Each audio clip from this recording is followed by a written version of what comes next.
Bonjour, bienvenue à la 18e web émission.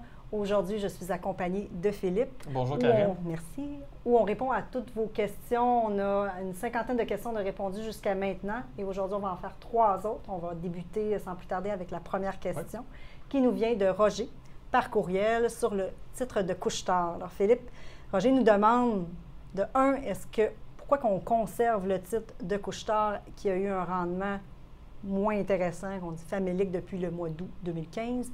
Et une autre portion de sa question, ce qui suit, c'est « Il me semble que ça ne sert que les intérêts des propriétaires de contrôle et non les intérêts des actionnaires. » Qu'est-ce qu'on a à dire? En effet, il y a 2 blocs là, à cette question-là. On commencerait par répondre à la deuxième portion de la question. On croit que l'entreprise a généré beaucoup de valeur là, pour les actionnaires. M. Bouchard et son équipe ont réussi à faire croître le bénéfice par action de 24 par année au cours des 9 dernières années. Juste pour vous donner une idée, là, à ce rythme-là, le bénéfice double à chaque 3 ans, 3 ans et demi. Il n'y a pas beaucoup d'entreprises qui ont réussi à faire ça là, au cours de la dernière décennie. Tu dis que, dans le fond, le travail est vraiment fait dans l'intérêt des actionnaires basé sur, effectivement, la performance qu'ils ont obtenue. Puis le cours boursier a suivi et même plus là, pendant cette période-là. Donc, l'actionnaire a été énormément récompensé. Okay. Mais qu'est-ce qui se passe depuis? Est-ce qu'il se passe quelque chose depuis août 2015? Qu'est-ce qui explique l'autre portion, effectivement, de la question qui dit que le rendement, on parle de rendement boursier? Bien, c'est ce qu'on imagine, puisqu'en effet, depuis août 2015, le rendement boursier, il n'y a pas eu vraiment de croissance du titre. C'est pas la première fois que ça arrive. C'est arrivé dans les années entre 2006 et 2012, avant l'acquisition de Statoil.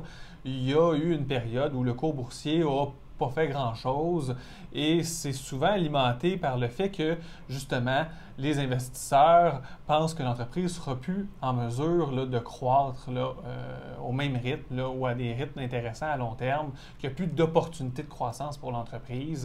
Donc, ce n'est pas associé avec un changement d'intérêt par rapport à soit un discours justement de M. Bouchard ou en termes de non, parce de vue à long terme. Au niveau du discours, si on regarde en 2014, il a quitté son poste de CEO pour se concentrer justement sur les acquisitions.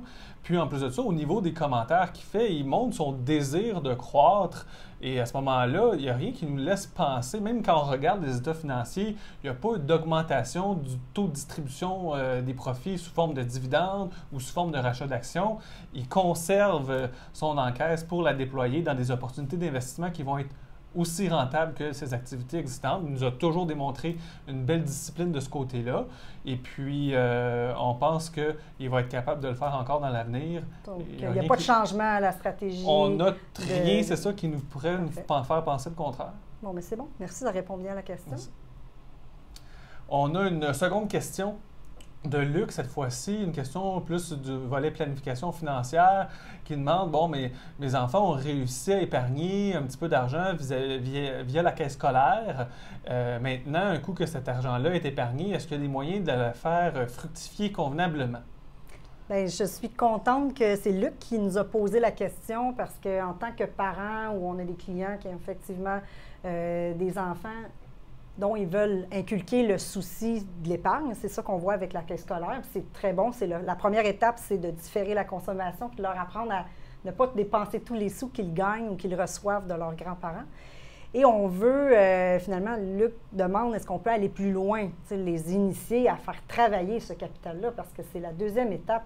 Épargner, c'est le fun, de voir monter un petit peu le portefeuille, mais après ça, de mettre le capital au travail, de leur expliquer le rendement. C'est quoi un rendement composé, qui sont jeunes, puis que c'est important d'investir, puis de comprendre des notions de base d'investissement. Je vais te donner 2 façons de faire que nous, on voit, puis qu'on applique des fois avec des enfants de clients chez Médicis. La première, c'est oui, à 18 ans, ils peuvent pas ouvrir avant 18 ans, ils ne peuvent pas ouvrir un compte de placement, mais on va ouvrir un compte spécifique à part au nom du parent pour, mettons, Philippe, pour Mathieu. Le compte parent pour enfant. Exactement, un compte de placement parent pour enfant. Okay. Et l'enfant voit son nom. Il peut envoyer ses sous. On peut investir dans certaines entreprises. Là, ça va susciter un paquet de questions. C'est quoi une action? C'est quoi un investissement dans une entreprise? C'est quoi un rendement? C'est quoi un indice? Hein? Des fois, quand ils sont un peu plus vieux au secondaire, il y en a qui développent un intérêt à comprendre c'est quoi ces bases de... Ils font des liens avec ce qu'ils apprennent à l'école. Aussi, qu'ils entendent dans les nouvelles, exactement. Puis là, bien, ça lui permet d'avoir une vue sur ce portefeuille-là, puis arriver à 18 ans avec une certaine expérience pour continuer, poursuivre le portefeuille dans un CELI ou autre. L'autre façon de faire pourrait être, qui est un peu plus détournée, puis peut-être plus compliquée, mais des fois, il y a des parents qui n'ont pas utilisé tous les droits à leur régime d'épargne-études.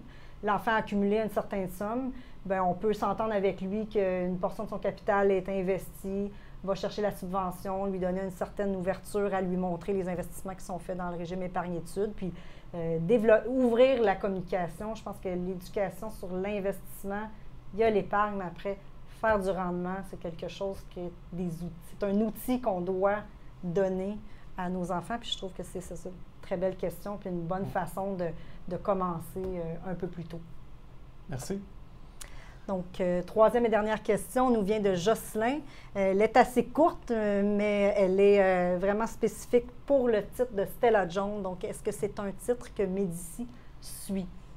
Oui, c'est un titre qu'on suit chez Médicis. On trouve que c'est une très belle entreprise.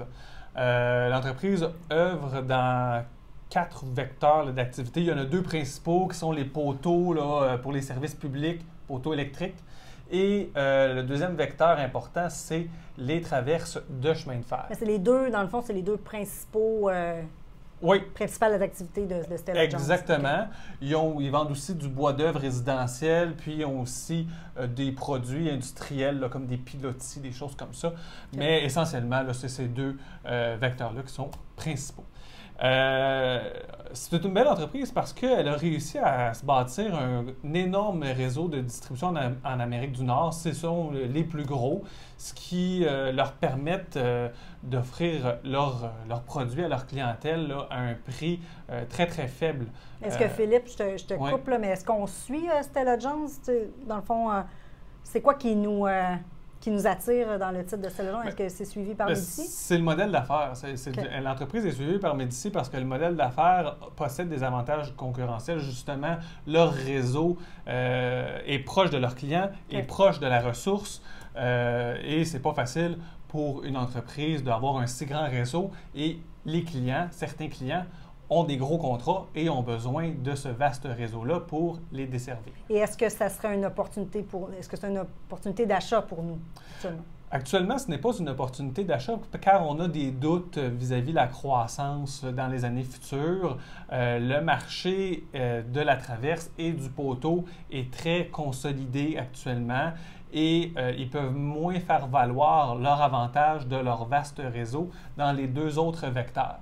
Ils sont plus nouveaux chez Stella Jones? Ils sont plus nouveaux, puis il y a moins de chances que ce soit des gros contrats, donc ils vont pouvoir faire bénéficier leurs clients de leur vaste réseau. Donc, c'est possible, oui, qu'il y ait de la croissance de ce côté-là. Par contre, on pense que le cours actuel estime une croissance élevée et c'est la raison pour laquelle on n'est pas acheteur aujourd'hui. OK. Donc, opportunité de croissance plus faible puis évaluation qui nous apparaît pas encore assez raisonnable. Attrayante, oui. C'est bon. Alors, merci beaucoup d'avoir envoyé vos questions. Continuez à le faire à info@gpsmedicis.ca.